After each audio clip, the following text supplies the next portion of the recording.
Welcome to Positive Talk Radio. Our goal is simple: to explore evolving ideas one conversation at a time. So, stay with us as right now we present. Welcome to Positive Talk Radio. My name is Kevin McDonald, and we've got a great presentation for you today. A young lady who is actually up north in the state of Washington. Her name is Helena Smolock, and she's the owner of Velocity Athletic Training. She's done all kinds of stuff in her life, and she's working to try and make the planet a much better, healthier place for all of us. And that's quite an undertaking that you're doing. Helena, how are you today? Thank you for being on the podcast. Thank you, Kevin. It's a wonder to be here. Thank you for inviting me again. And yes, we have a very important subject to discuss. We're going to talk about, we're going to talk about nutrition. We're going to talk about proper eating and living our lives a little bit better. But more than that, we're talking about an entirely new way of trying to live as far as our society goes, and the nutrition that we have that we're using, and just a lot of things. And you are working with the United States government to do something, aren't you? I'm not actually working with them. I'm in support of the Biden administration to make Americans healthier by 2030. I'd say That's it was a couple months. Goal, by the way. It is. It's a huge goal. And when you think of the whole system itself, how, I'm from Canada. I was born and raised in Canada. The system is not exactly like the US. I mean, we do have some similarities, but we also have differences. First of all, we're in a bigger country, right? The US is it's the biggest country in the world. And so you have so much going on, and you go, okay, for someone like me who's been in this industry 39 years, goes, whoa, hold on, there's so much happening here, and it's like there's no control of it.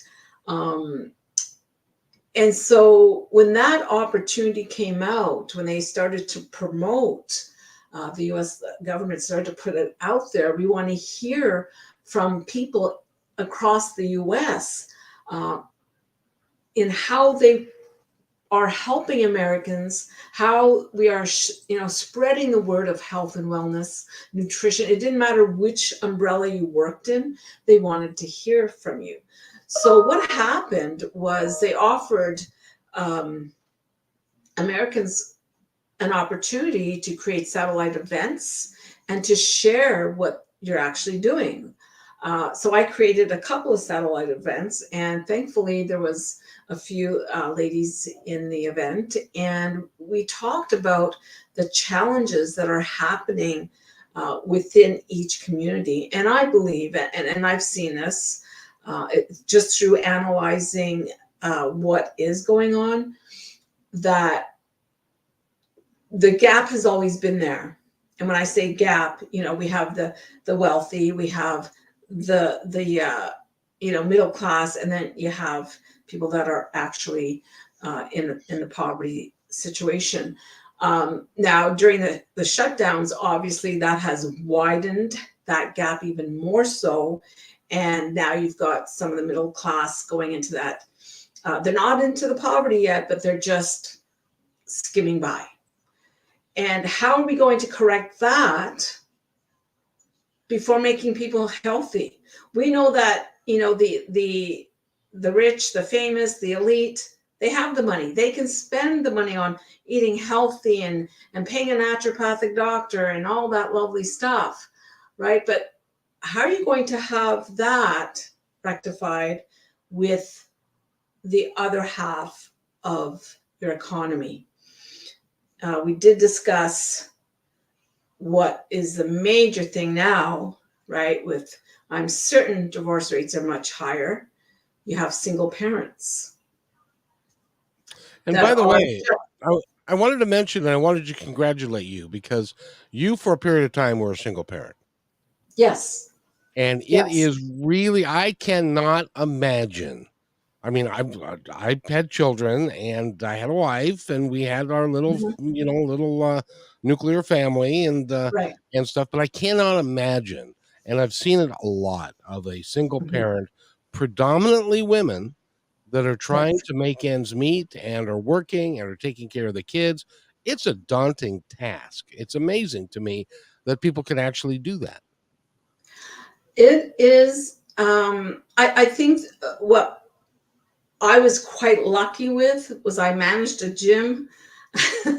A lot of people in White Rock know me, and I actually had a little fan base from Blaine, Washington, heading over to the Pacific Inn in White Rock, where I managed the gym for 8 years full time.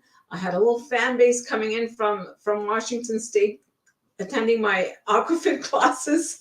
So, you know, I feel like I was lucky and I had a great boss. I mean, um, if more people were like him, I think there'd be a lot of issues that would be corrected in terms of single parents struggling financially, because What I were got some of the paid things? well. What were some of the things he did for you? He allowed me, on my interview, he said to me, you know what? This is your gym. Run it as if it's your own personal gym. And I was like, really? Yes, it's your gym. Just, I trust what you're going to do with it. And you know what? We did some fantastic things with it. We changed it. We cleaned it up. We changed the membership system. We made it more efficient. It just started to get busier and busier, and I created an amazing environment. He gave me that responsibility. He also respected my expertise. He trusted my expertise in the industry, and I felt very honored with that. Um, Quite a and guy. there was never a time where some people go through this process, especially in our industry. Uh, some people don't get paid, or the club is just going downhill and people don't get paid. It's happened in the past. I don't know if it still happens now. But he also gave me the opportunity to run my personal training company through the gym as well. But we set it up that we both benefit from that type of setup.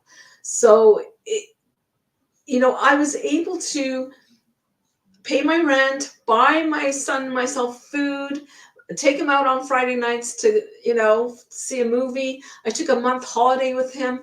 And this is what is needed. People like that, employers like that, that will support, not just financially, but I know that my employer at the Pacific Inn, he got it. He understood it, and he supported me.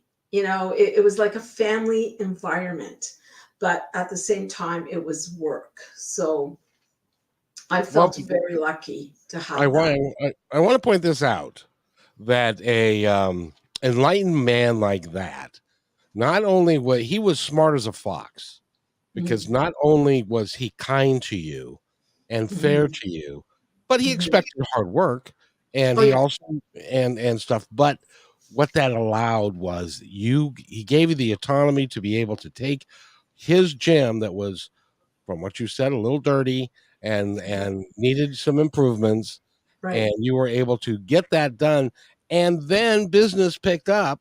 So he was rewarded with his kindness by his business taking off because he was kind to you, and you were then became a very important piece of what he was doing Yes. there. And it was so it was kind, yes, but it was also smart. He was a smart Mhm. businessman, and he knew what he was doing. And Mhm. if more people would take that as an Yes. example of how to run a business, we could change a lot about what's going on in Oh my business. goodness. We can change many lives, and you change the economy. Yes. slowly but surely. Now, just think of it. You know, British Columbia is not a cheap province to live in, New, I've heard. right? And so, um, knowing that I'm a single parent in a very expensive province, uh, able to afford to put my son hockey, football, soccer, going out on Friday nights with him, and just being able to do that without worrying. If Oh, that that's a could big just deal. snowball in more into to other people's lives, then you have that change starting to happen with the household. Okay, this is where it all starts, is in the household. If the parents are comfortable uh, that they are making enough to provide breakfast, which you and I discussed, children are going to school hungry. We live in we live in a North American country. Canada and the US are the largest countries, right? In terms of partnership. Why are the children going to school hungry without breakfast? The most Right. important meal of the day for anybody, not just for children, but for all of us, especially children, because their brains are still developing, they're still growing, they need the optimal nutrition. And if we cannot um, provide that for our children, there's a huge problem. It is amazing to me. The most powerful, wealthiest, one of the wealthiest countries in the world has 12 to 14 million children that go to bed hungry every night. Hmm. It's not, it's unfathomable to me that we as a culture, as a society, will allow that to happen. And we Yeah, do on an everyday basis. And if there wasn't for free school lunches in a lot of right. school districts, then those kids would not be getting anything. That's right. And they would be even hungrier, and that creates dissatisfaction. It creates a real problem in their lives, not just nutritionally, but also they feel like they don't have anything, and then that That's right. that snowballs into a lot of other things, and can create drug addiction, and which, by the way, is another thing that we've got to get Yes. our heads around, because we've got a Yes. horrible, horrible problem with drug addiction. I know a young lady that passed away several months ago. I think her friend is maybe listening, and it was a horrible shock to everybody, Mm. but it's happening all the time, and we Yeah, as a culture have got to really decide that we're not going to put up with this anymore, that we are going to make the changes necessary.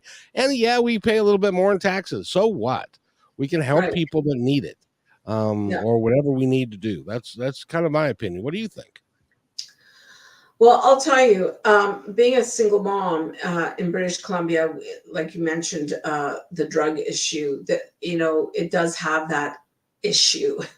The first time when I first moved to BC, I'm from Ottawa, Ontario. Ottawa is the nation's capital of Canada. It is so clean there. You can fry an egg on the sidewalk. Okay. Really? And oh yeah, it's a beautiful city. It's clean. You've got a lot of government, a lot of diplomats there. So it's got to be that way. Um, so when I first moved to BC, my friend took me down to East Hastings. Now we're talking about that comes from Ottawa, and a friend of hers takes her to downtown Vancouver, East Hastings, where there are people crawling on all fours looking for something to put in, a drug to put into their body. I was taken back by that because I had never seen that. So, as a single mom, and you know what? I'm going to put this message out there for every parent, whether you're single or not. If you think that your kids are not being subjected to this, you're wrong. This is real stuff. You know, you've got gangs that are just going after, they're targeting youth to do their dirty work for them. And I had to be very, very proactive in ensuring that my son, and trust me, we had our little arguments where I said to him, you have two options. Either you're under my roof and I go to work full time to ensure this roof stays over our head and that there's food on the table and that you can go out and I put you into sport. You know, I had to go through this drill with him. And I said to him, as long as this is happening, you need to follow what I'm trying to teach you. So I established a relationship with my son where we had family discussions. And trust me, parents out there, you need to sit down with your children and let them know that they can come to you at any time and openly discuss what's going on. Because if you're not listening, it could just take months, or not even a month, months. It could take a month and your kid could be in the wrong path, in the wrong hands. And it's happening. And that's the way it's happening, Kevin. I had to be one of these parents. I would sit there with my son and say, okay, so what's happening? And he would just go through what's happening at school, what's happening with his friends. And, you know, he would even say to me, I don't even like you, Mom. And I'd say, oh, okay. Oh, well.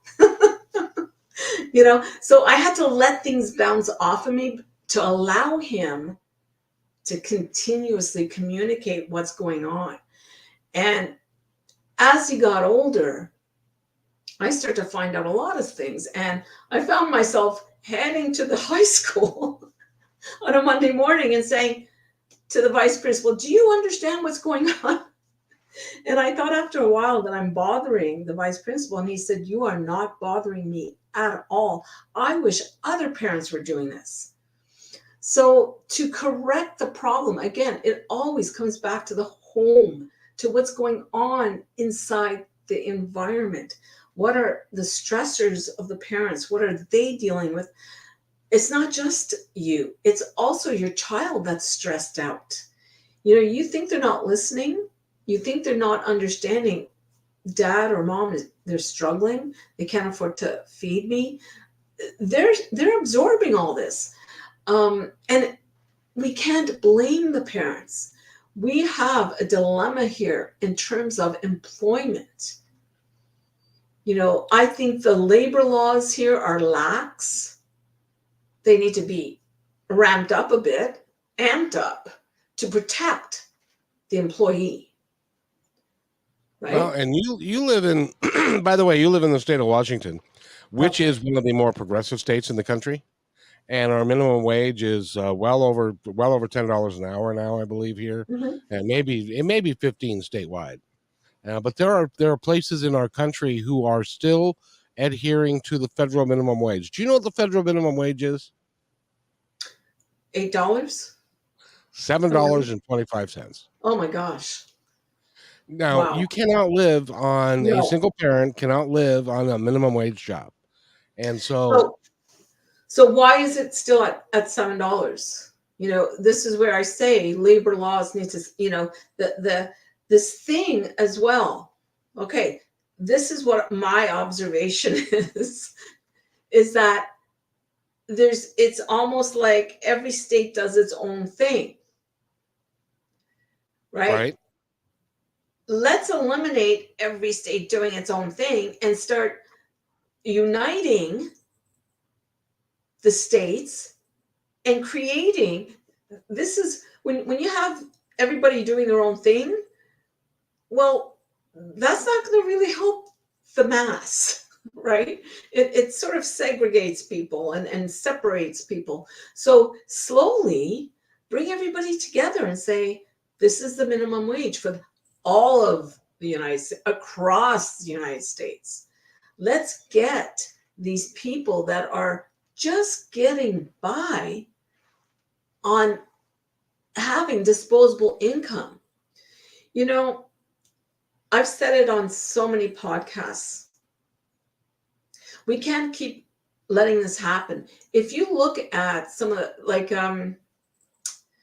Switzerland, New Zealand, someone mentioned, Finland oh, would be another one. I can't remember which one it was, but anyway, they have access to everything that's healthy. The government allows that. And they're thriving, right? I know I have a good friend that lives in Switzerland, and she's healthy, she's happy. This is the thing. When you have health, when you have a healthy population, you're going to have a happy population. They're going to want to get up and go to work. They're going to feel their confidence level increases. Okay, we're talking about adults. Now, if the adults start to feel this way, you're going to have their kids feeling the same way. And then you get that momentum going. You're going to have a strong economy. It's going to be pumping out, healthy people that are driving it. You got to stop. You got to end this gap now that it's wider. I mean, it was here. Now it's like this. Narrow it right down. And that's one of the things that Helena, that you do. That part of it's education, and part of it's working with people, because the issue that we've got in this country is that we have, in order to make those sweeping changes nationally, you would have to have a Congress, and you'd have to have people voting people into office who agree with that particular point, and a lot of times they don't. But you can still make the changes on an incremental level that you're doing and working to do, by helping people live their lives Mhm. just a little bit better and a little bit healthier, and doing some positive things. So the work that you're doing is really important work. Um, and we just need to continue to try and work for it. You've been doing this since you were what, five, like 30 years now or something? Since you were five, I think. Yeah, I started when I was 5 years old. Yeah. No, So I started in high school, actually. It was just a part-time job, teaching aerobic classes after school. And it wasn't my original career choice. I wanted to be a criminal lawyer. oh, That's what I really? wanted to. Oh yeah, no, that was my original. That's all I talked about. I would sit in my room and study the Canadian Criminal Code. I said to myself, I'm going to be ready for when I write that Osgood Law Osgood Law exam. And oh yeah, no, I was gung ho on becoming a criminal lawyer. In grade 13, I decided to not spend the whole day in school, and rather gain credits through work experience. So I was placed in the courthouse criminal division, when it was on Nicholas Street in Ottawa. And so I just navigated through the system, and they must have known that I'm sensitive, because they put me in a murder case. I was allowed to sit in and just observe. And when they pulled out the evidence and the photos and all that stuff, it was a murder scene, and I just thought, oh no, no, no, I can't do this. This is, I'm too sensitive. It's So I tell you, especially criminal law, it's a very, very tough thing. And it you, is, yes. you see a side of people that no one should really see on a regular No, basis. no. And I'll tell you, that's what I saw. And at the end of the work experience training, the supervisor, and I'll never forget the way he spun around and on in his chair and looked at me and said, "So, do you still want to be a criminal lawyer?" I said, "No." So there it was. My career actually was staring at me in the face. It was the fitness industry, and working part-time, that led to great opportunities into management. I was on, in Ottawa, I was in the newspaper, then they put me on the television. So it just grew, and I did a lot of fundraising there as well myself. and other fitness professionals that I worked with. So it just kept on growing and growing, and this is my calling. Um, but I've seen the trends, I've seen the changes that are happening, uh, and I just think now it's just become something that needs to be corrected. And if we don't correct it, it's just going to get worse. You're just going to have more poverty. You're going to have more dollars being put out there in social assistance, whatever, right? What I plan on doing is to continue on. I'm offering satellite events on Eventbrite. The first one is on fitness. So that's just an opportunity for people to tune in and learn about, hey, how do I start this? How can I start getting myself out of this rut that I feel like I'm in? How do they find that? Where can they go to access those courses? Oh, on Eventbrite. I can send you the link if you Well, want. no, we want to send the folks that are listening the link. So it So is if you go to Eventbrite and just search for Helena Smolock, everything will come up. perfect. Yeah. So that and you're having these on a regular basis? They're starting in February because between now and February, I'm co-authoring a book. Oh, what are you writing? I've been invited to co-author. It's not within really my. It's not about fitness. It's more about what self-love got to do with it. So it's going to be tapping into things, just personal things. What self-love got to do with it? It's actually going to reveal a lot of my journey in relation to self-love. When you are a compassionate, the giver, you tend to always give out, and you sort of put yourself on the other end at the not at the bottom. I don't like to say I put myself at the bottom, but um, it's just to raise awareness. And I'm not just the only author. There's people from around the world that are writing their story. So it's outside of my scope, but hey, that's okay. Somebody might read it and say, hey, I can relate to that. So I could be helping someone out there understand, take some That's power back. that's what you do. That's what you do. You help people help themselves. Because, by the way, if you don't have self-love, if you don't care about yourself first, you can't care about anybody else. Yeah. At least that's my humble opinion. Because Yes. it's important for you to take care of yourself first. You remember? Do you fly a lot? Not really.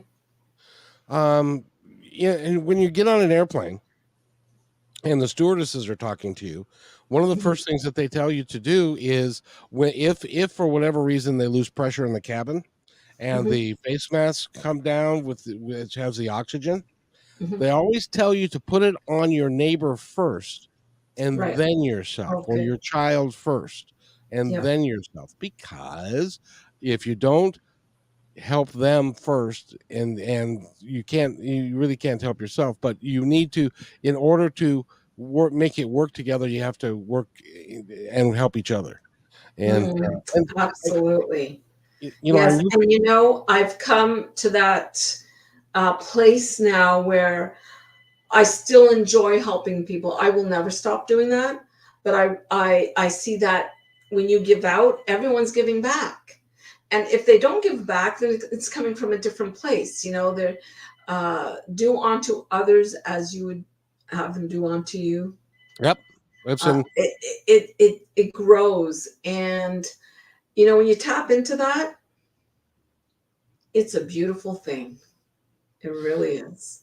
it really is, because you can if that becomes your life philosophy, that you're going to Yes, do unto others as you would have them do unto you, then things are going to be better for you. um absolutely. and better for them, and you will be rewarded handsomely for it. Yes, In my humble opinion, and absolutely. So that's what that's we need. one book I'm working on, and then I Good. have another one coming out I'm Oh, working on. what's the other one? You're busy. uh, the other one, you're gonna love this one. The new phenomena, desk potato syndrome. We've gone from the couch to the desk. So, so desk potato syndrome, I'm assuming, is somebody that works a lot and doesn't take care of themselves. Well, Kevin, like I said, I've been in this industry 39 years, and when you are helping corporate clients, let's look at the corporate structure the way it is now. It's changed. So we have employees working remotely, Yes, we do. right?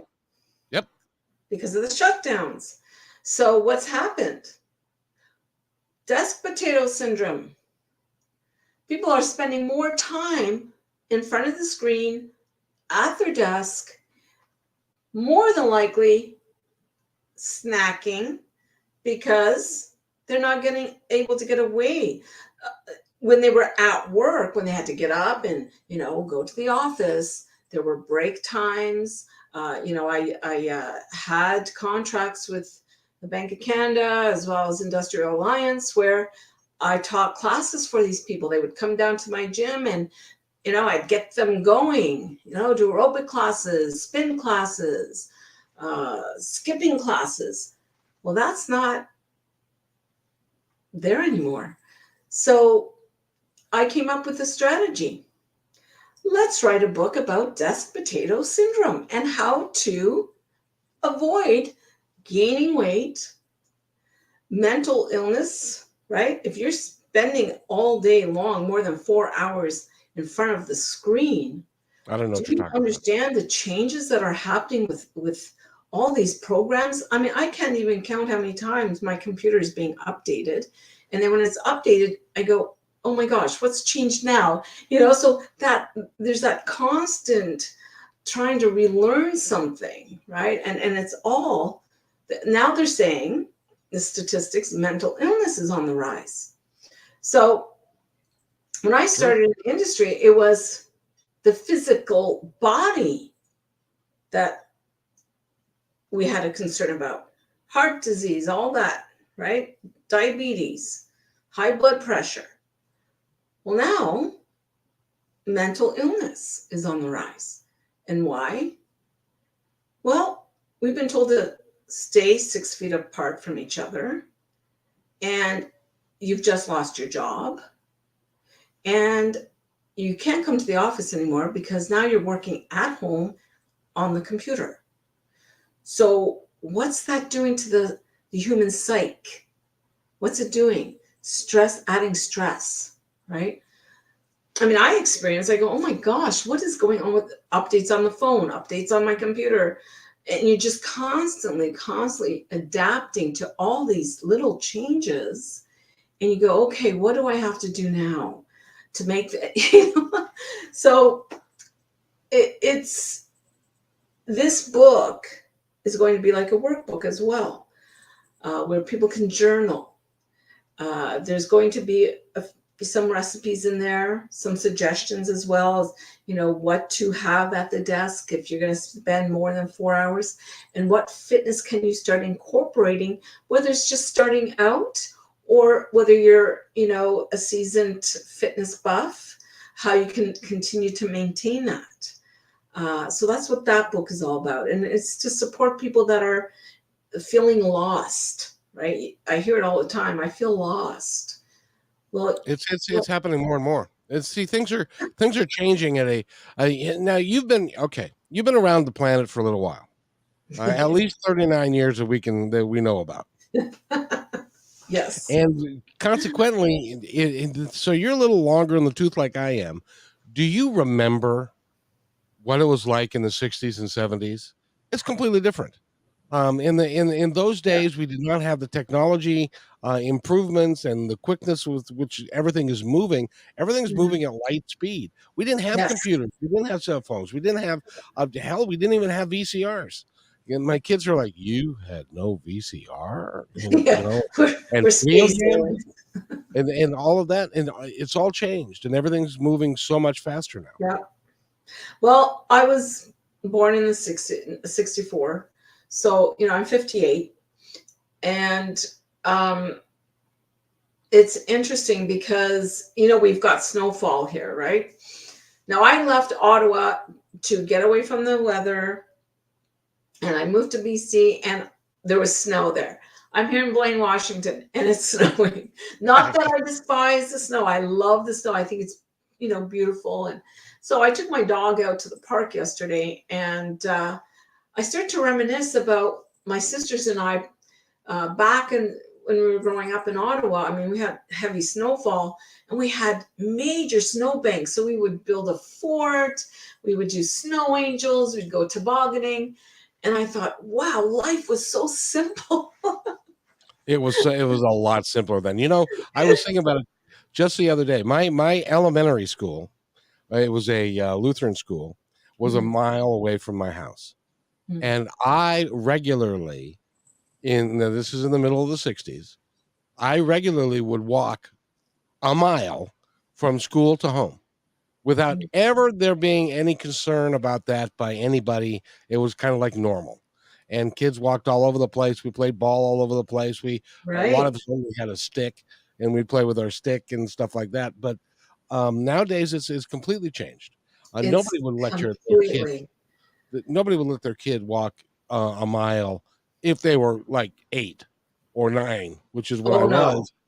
And no. I would walk, down city streets, and this is in Hmm. Seattle, all the way. Yep. And so the times have changed. There's a lot more stress and stuff. Oh, And absolutely. Absolutely. I agree with you. I know my sisters and I would walk to school and, in the morning. My parents owned restaurants, so I was the leader of the pack. So I had to be responsible at a very young age. I grew up rather quickly at the age of 10. But back then, parents did that. We were latchkey kids. yeah, Now you yeah, cannot have a latchkey kid. not to have the outcome Not work in out this day correct. and age. No. I know for myself, when I was a single parent, I was quite lucky. My neighbor, when I would be up at 5 a.m. in the morning to go up, open up the gym. But on the week that he was with me, my neighbor would just go into my house, get him ready, take him to school. But there's no way I would have left him by himself. No, Back in well, my day, yeah, my parents were comfortable. The school was down the street from us, and we didn't have to go too far. And then sometimes we were with our grandparents. right, So right. So yeah, it's like times have changed. How do you foresee how are what and by the way, this is Positive Talk Radio, so we need to end on a positive note. How absolutely. what positive changes are you advocating that we make? Um, and we have to start at the individual. Would you suggest that somebody who wants to make a change in their life, what's the first thing that they should do? The first thing, and this is just my what I believe, is that no matter how bad it gets, you just gotta pick yourself up and keep moving forward. There is, aside from what we spoke about, these are real happenings. This is, we're really talking about what's really happening. Uh, is it positive? Well, it's reality. It's a reality thing that's happening. Um, so through what I've done through this process of these last 2 years is I just kept on plugging away. I stayed focused. Stay focused. You need to be focused. Where there's a will, there's a way. I used to write for Dr. Mosher in Vancouver, Canadian Health Style magazine, and every so often the editor would call me up. Oh my gosh, we're stuck. this is what's happening. And he would just go on and on. And then I would just listen to him, and I'd say to him, once he'd stop his ranting, I'd say, there's a solution. There's always a solution. There's always going to be a solution, whether there's a new job for you or even a part-time job. Take it, keep moving forward, and do not allow the negativity to come in. There are going to be people that are, they're watching you rise and excel. They're going to come around and just go, oh, let's pull you down. Go past that. And self-love. I think there's somebody I know that's got a book coming out about that. Self-love. You are important. You are number one. You got to remember that. Somewhere in your mind, emotions, breathe it in, hold it in, and empower yourself.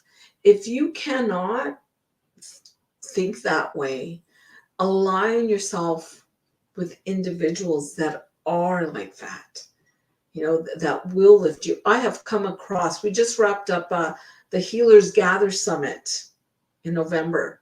And that's going to be coming out in video. I've aligned with these people that I'm telling you, Kevin, they're like beams of light. And I've learned so much from them. And I just thought, wow, for all that I'm doing, it comes back to you, right? And believe in that. Believe that there are good people in this world. Oh, absolutely there are. And Yes. and it's great that you are, and that's one of the things that I would advocate, and you just said it. Surround yourself with great people. Surround yourself with people who care, the people that are honest. And and the other people that are in your life that are less than that, they will gradually fade away. Yeah. And we don't want to think about you're going to always have the bully type, right? They come around, they want to bully you, whether it's through talking down at you or making you feel like, oh, they're making me feel insignificant. You don't need that. No. And you don't need to put up with it either. No, you just need to say goodbye, ta-ta. Figure out a favorite word. Like mine is ta-ta, and I walk away. That's it. It's done. I don't need that, right? No, so you don't need it. You don't want just go, bye-bye, or ta-ta, and move on. Because guess what? There are wonderful people in this world. Wonderful. And here in the U.S., beautiful people. Yes, there are. And there are lots and lots of them. Yes. There are lots and lots of them. By the way, we've been talking with Helena Smolock, and you should go to her website, which is velocityathletictraining.com. She's got all kinds of things for you to do there. You can contact her and schedule stuff. She's got athletic training. She's got emotional training. She's got a lot of different things that you can work with her on. And all you got to do is give her a call. And you can go to that website, which again is velocityathletictraining.com, and you can get all the information you need to take your life into a different direction. And she can help you. Thank you. You're welcome, Helena. I've got to run in just a moment, but before we go, I want to give you the opportunity to tell our audience, the ones that are listening live now and the ones that will be listening to this later on, anything that you would like them to know. Well, have a wonderful, happy holiday season, and wishing you all peace and a lot of prosperity in 2023. Let's do this. Exactly. And you know what my favorite day of the year is? January 1st? No, December 21st in the wintertime. You know why that is? No. That's the winter solstice, which means it's the shortest day of the year, the shortest light period of the year. And which means that every day after that gets a little bit better, a little bit brighter, and all the way through June. Beautiful. And that is an important, that's for me, that's a great distinction, because I hate it when it's 4 o'clock in the afternoon and it's dark. I know. So, but Helena, is there anything else that you'd like to add before we run, my dear? Well, just sending out some positive vibes for everybody, and please visit me at www.Velocity Athletic Training if you have any questions about what we talked about today. She's an author. She's a coach. She's a athletic goddess. She's done so much, and she is worked with government agencies and with a lot of people. So she can really have an impact. Thank you for being here. Will you come back and see me again? Absolutely. Oh, good. Good. We got so much more we can talk about. Absolutely. We'll see what happens in 2023. 2023 is going to be a big year for my show. I can tell you that. We got lots of really cool stuff planned for 2023. Awesome. So, I'm so happy for you. Well, thank you. I'm happy for you that things are going well. And thank you. I really appreciate it. So if you'll wait right there, I'll be right back. Okay. Hey, thanks for enjoying this episode all the way to the end. Please give us a like and subscribe to this channel. This has been a production of PositiveTalkRadio.net. Please visit our website, oddly named PositiveTalkRadio.net, for more details about us and our mission, which is to provide great positive programming designed to inspire us all. I'm Kevin McDonald, and I'm proud of these shows, and I truly hope that you'll like them and share them with friends and family. So on behalf of our entire team, remember, be kind to one another, because each other's all we got.